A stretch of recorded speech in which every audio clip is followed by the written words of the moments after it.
Bienvenue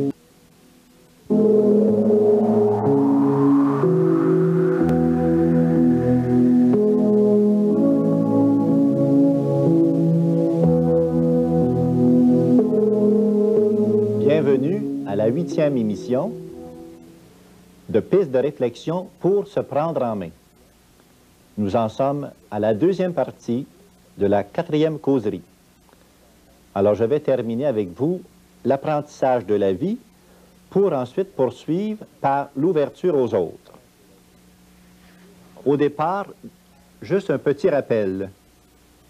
La connaissance que nous avons de nous-mêmes est nécessaire pour apprendre à s'aimer et à s'apprivoiser. Alors, apprendre à s'aimer et à s'apprivoiser, c'est ça l'apprentissage de la vie. Une deuxième idée, c'est que dans une relation de couple, lorsque nous avons des problèmes, il faut aller regarder de plus près et ce qui arrive le plus souvent qu'autrement, nous avons affaire à des problèmes de chacun des partenaires, des problèmes personnels non résolus avant d'avoir commencé sa vie de couple. Alors, nous poursuivons. Seul l'amour permet la croissance et l'épanouissement de soi. On ne peut vivre sans aimer. Et aimer, c'est une expérience personnelle. Alors, et en ce sens, personne ne peut nous imposer sa démarche. Et plus nous donnons de l'amour, plus notre énergie grandit et plus nous nous enrichissons. C'est la fameuse loi de l'échange. Mais comme il est ardu souvent de faire confiance à l'autre et de le laisser devenir ce qu'il a choisi d'être, sans lui imposer la moindre des restrictions. Un point très important, nous en avons déjà parlé, j'y reviens, c'est de vivre au présent. Alors, notre expérience du passé, nos projets d'avenir, peuvent devenir des atouts pour notre présent. Ceci dit, il faut être capable de canaliser toute son attention sur la vie qui se déroule maintenant. Et la minute qui se déroule, là, actuellement, c'est celle qu'il faut privilégier. Et pourquoi l'utiliser, cette fameuse minute? À regretter ce qui est passé ou à se préoccuper. Ça veut dire s'occuper outre mesure de quelque chose qui n'arrivera peut-être jamais. Rappelons-nous, nous sommes ce que nous avons choisi d'être en cette minute même. C'est-à-dire que nous sommes le résultat de nos choix. Et la communication, c'est un moyen efficace d'obtenir ce que l'on désire de la vie, en nous permettant d'acquérir l'habileté d'établir des rapports avec les autres. Car les problèmes de personnalité sont en fait des problèmes de relation avec les autres. Il existe une loi en psychologie qui dit que les êtres humains réagissent et répondent à l'attitude et à l'action exprimée par l'autre individu. Alors, adoptons nous-mêmes l'attitude et l'action que nous désirons voir chez l'autre. Et à ce moment-là, la confiance engendre la confiance. Et c'est la même chose pour l'inverse. Si vous êtes méfiant à l'égard de quelqu'un, cette méfiance va engendrer la méfiance chez l'autre. Et personne n'a le pouvoir de réformer ou de changer un individu. Mais en l'aimant tel qu'il est, nous lui donnons le pouvoir de se changer lui-même. Et nul ne peut imaginer la puissance que notre sourire décroche chez une autre personne. Vous avez sans doute fait l'expérience que vous voyez une personne au loin, mais la distance ou le bruit ne vous permettait pas de lui parler. À ce moment-là, vous y avez souri et la communication s'est établie. Une autre expérience, les plus âgés se rappelleront qu'en 1967, à l'occasion de Expo 67, à Terre des Hommes, nous avions là des gens presque du monde entier qui étaient réunis. Évidemment, le problème, c'était la communication. Alors, personnellement, j'ai fait l'expérience. Par le sourire sincère, j'ai communiqué avec des gens dont j'ignorais complètement la langue. Le sourire n'a pas de frontières. Et s'il est vrai et sincère, il joue le rôle d'un commutateur magique. Vous savez, le petit bouton pour faire que la lumière fonctionne, on appelle ça un commutateur. Bien, pour le sourire, ça va déclencher chez l'autre une amitié. Ça va établir un contact. Et le sourire, c'est très important. Et si jamais vous souriez à quelqu'un et qu'il ne vous rend pas votre sourire, bien, dites-vous bien, c'est une personne qui en a bien besoin. Et au niveau de la communication, il faut prendre et donner. Il faut agir et réagir. C'est ce qu'on appelle le phénomène de la réciprocité. Autrement dit, il faut que ça aille dans les deux sens. Et nous ne pouvons jamais comprendre un être humain, à moins d'être prêt à l'écouter avec patience, avec soin, sympathie. Et n'oublions pas que les gens aiment que nous les écoutions, que nous leur portions attention. Alors maintenant, nous passons à la deuxième partie, l'ouverture aux autres.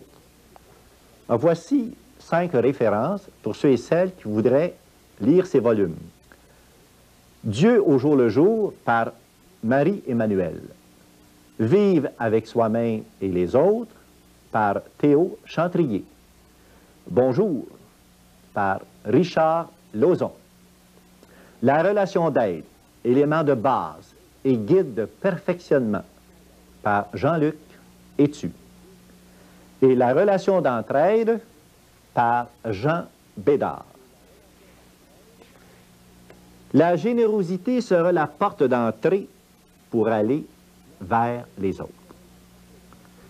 Qui dit générosité dit amour. Aimer, c'est donner, pour que nous ne soyons pas réduits à prendre et à voler. Aimer, c'est nous donner, pour nous délivrer de prendre et de violer. Aimer, c'est nous offrir d'être dignes d'être aimés et de nous laisser devenir ce que nous sommes. Aimer, c'est de laisser tout l'espace et toute la liberté aux autres personnes. Mais c'est aussi s'octroyer son propre espace et sa propre liberté.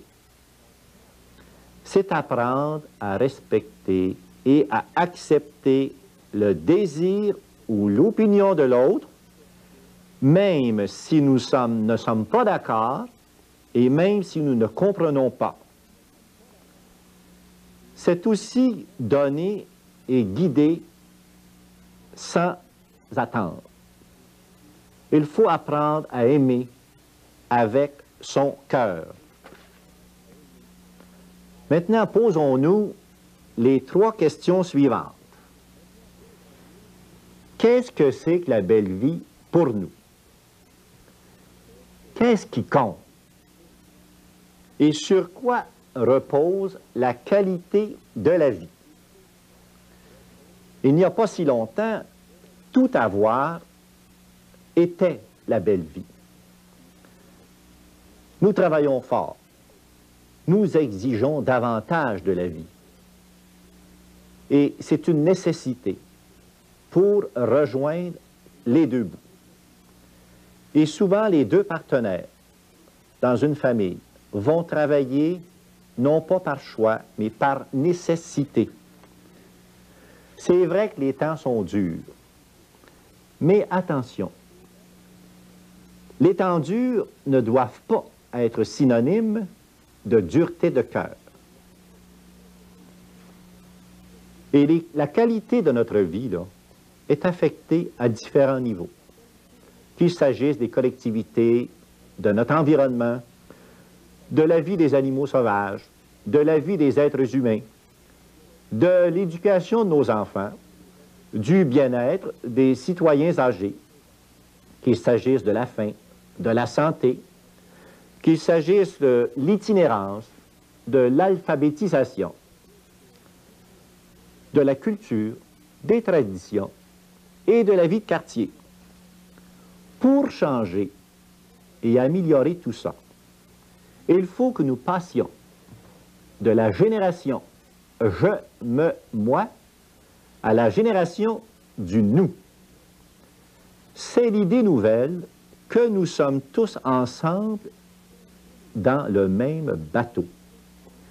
Et que prendre soin de nous-mêmes, c'est en même temps nous occuper du monde qui est autour de nous. Nous sommes conscients des problèmes qui affectent notre vie et notre milieu. Et nous voulons changer les choses. Beaucoup de choses nous inquiètent dans le monde. Ce n'est pas une nouveauté. Mais ces temps-ci, nous voulons faire plus que simplement nous inquiéter. Nous voulons changer les choses. Voilà, le mot est lancé. Changer les choses. Ça, c'est s'engager d'une manière qui compte. Qui d'entre nous peut se vanter de faire des choses extraordinaires, et cela tous les jours? Probablement personne. Mais le seul fait de participer compte déjà beaucoup, parce que ça fait partie d'un tout beaucoup plus grand. Et c'est le phénomène de la solidarité. Ça veut dire que nous travaillons ensemble. Les individus, les entreprises, les gouvernements, tous, nous partageons cette responsabilité.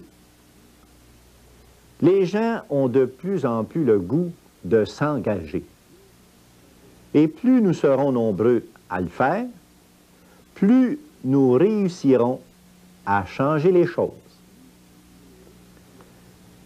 Et pas besoin de changer de vie pour aider, mais aider peut changer notre vie. Et on ne donne pas seulement parce que les autres en ont besoin, mais parce qu'aussi, nous avons besoin de faire quelque chose qui compte.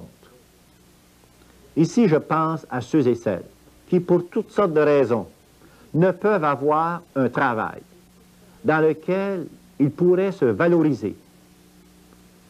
Avant de jeter la pierre à tous ceux et celles qui ne travaillent pas, posons-nous la question, est-ce que par choix?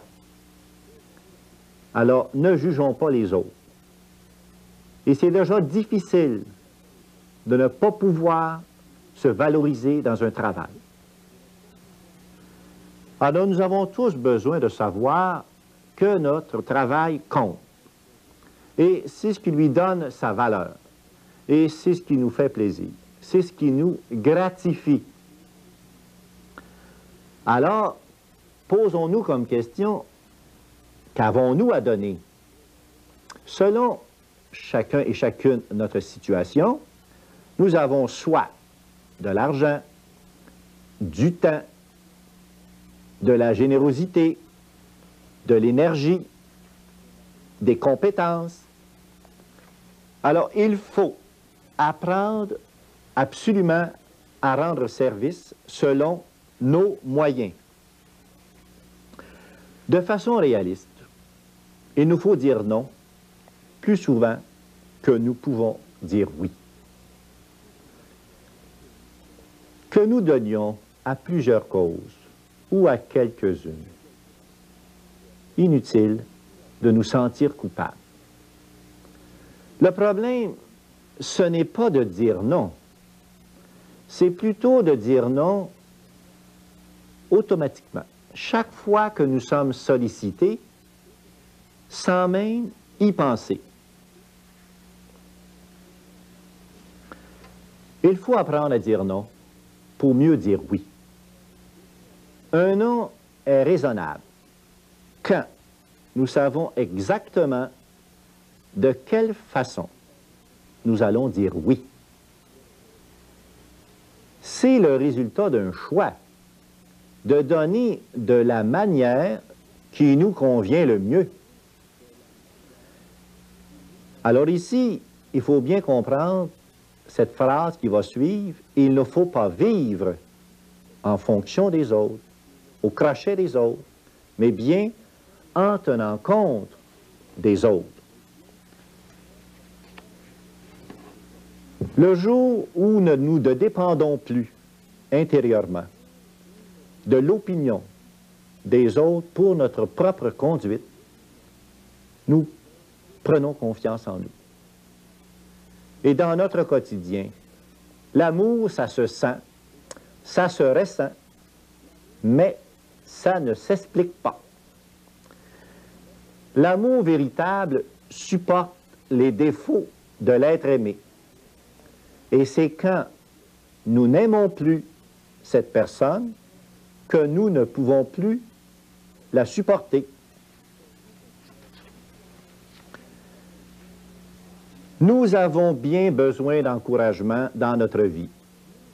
Mais cependant, il faut apprendre à s'en passer si nous voulons devenir forts dans la vie. Il faut également savoir prendre nos responsabilités et prendre sur nous les conséquences de nos actes et de nos décisions, en toute connaissance de cause. Face à nos sentiments, retenons qu'on ne peut leur commander, mais on peut commander à notre conduite. Il est sûr qu'on ne peut s'empêcher de sentir ou de ressentir une émotion. Mais sentir est différent de consentir, c'est-à-dire de passer aux actes. Et n'est-il pas juste de dire que c'est par le biais de nos talents de cœur qu'on peut entrer en communication la plus intime avec les autres. Et le geste altruiste vers l'autre est réconfortant, ainsi que la générosité. Ça demeure des qualités humaines qui demandent beaucoup, apparemment, mais dans le fond, qui rapportent énormément, qui bénéficient à qui donne. Et se sentir accepté tel que l'on est, c'est se sentir aimé. Et c'est quand on se sent aimé qu'on accepte de changer. Hein, c'est toujours le même phénomène, le même scénario. Au niveau des relations humaines, aider quelqu'un, c'est joindre nos efforts aux siens, mais tout en lui laissant la direction des opérations. Et la compréhension d'autrui se trouve au cœur de toute démarche de relation d'aide valable. Et la personne qui aide fournit progressivement à l'aider la possibilité d'apporter des vraies réponses à ses vrais besoins. Et dans la mesure, comme aidant, que nous réussissons à saisir quelque chose du vécu de l'autre personne et que nous réussissons à lui communiquer ce vécu, alors nous pouvons dire qu'on peut aider cette personne à mieux se comprendre, donc cette personne pourra progresser. Dans la relation d'entraide, c'est un peu comme lorsque nous nous promenons dans un jardin. Hein, nous cueillons des fruits et des légumes, et ceci nous enrichit.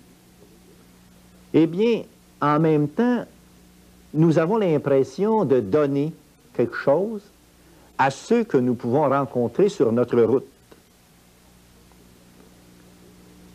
La relation d'entraide consiste à ce que deux personnes se révèlent mutuellement. C'est l'acte par excellence de donner et de recevoir. C'est une sorte de compromis entre l'altruisme pur et l'égoïsme calculateur. Cette relation d'entraide suggère un sentiment d'égalité dans la dignité qu'on s'accorde l'un à l'autre. Et cette relation d'entraide permet d'ajouter la manière de voir l'autre à notre manière. Alors ici, je me permets de résumer une partie de cette deuxième partie de causerie avant de conclure. Alors nous devons ennoblir notre vie d'une molécule d'amour et de spiritualité pour pouvoir améliorer la vie. Et nous ne devons pas nous sentir coupables parce que nous avons commis une erreur. Et retenons que l'effort, c'est une question de mentalité. Puis être capable de se connecter à sa source intérieure, c'est ça le secret pour être des êtres forts. Et nous devons cesser d'être en compétition avec les autres et l'être d'abord avec soi-même. Et retenons que nos problèmes de personnalité, les 3/4 du temps, sont des problèmes de relations humaines. Et puis, pour nous responsabiliser à la qualité de notre vie, nous devons passer de la génération du « je me moi » à la génération du « nous ».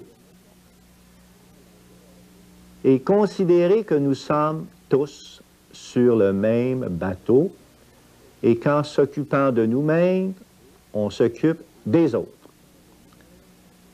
Et apprenons à dire non pour mieux dire oui. Alors c'est évident que on ne peut pas répondre oui à toutes les sollicitations. Alors il faut faire des choix. Heureusement que nous avons encore le choix de choisir, en fait, la façon que nous allons pouvoir répondre oui.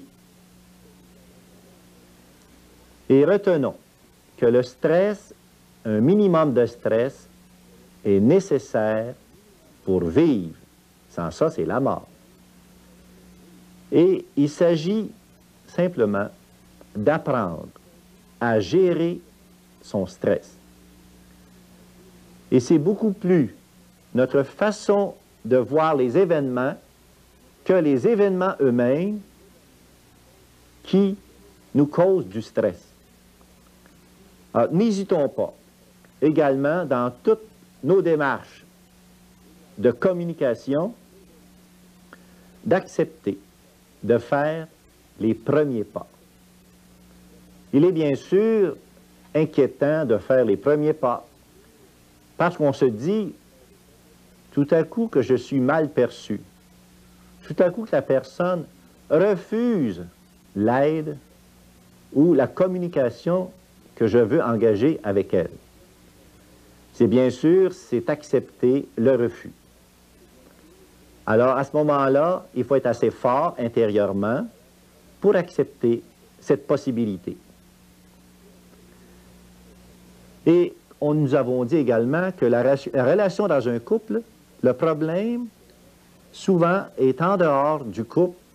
Ça fait partie des problèmes personnels de chaque partenaire qui, dans sa vie, avant de commencer sa vie de couple, n'a pas résolu ses problèmes personnels.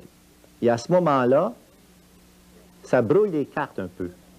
Nous cherchons des problèmes de couple alors que ce sont des problèmes individuels que la vie de couple a mis en évidence. En conclusion, disons que nous sommes les seuls responsables de ce que nous sommes et de ce que nous vivons. Et en changeant nos pensées, nous transformons notre vie. Notre force, c'est notre pensée. Et nos pensées sont des réalités. Et chaque situation ou chaque événement est là pour nous donner l'occasion de nous transformer. Alors, si nous voulons être aimés, commençons par être aimables. C'est terminé pour cette semaine. Pour ce qui est de la 5e causerie, qui sera la dernière, qui formera les 2 dernières émissions, ça aura lieu après les fêtes, au début de janvier. Et dans cette 5e causerie, dont le titre est « Réalisation de soi », il sera question de personnalité, de premiers problèmes d'orientation, d'amour, d'amitié, de valorisation dans le travail, dans la confiance en soi d'abord, puis la confiance dans les autres. Il sera question également de différentes valeurs humaines qui nous permettent de garder notre statut d'être libre et responsable, tout en respectant les lois naturelles.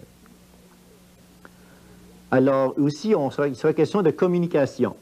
Alors souvent, on dit aujourd'hui, s'il y a un problème, cherche au niveau de la communication. Soit qu'il n'y en ait pas du tout, ou que la communication, elle est mauvaise. Alors, il faut travailler dans nos relations humaines à s'assurer que notre message passe comme il faut. Alors d'ici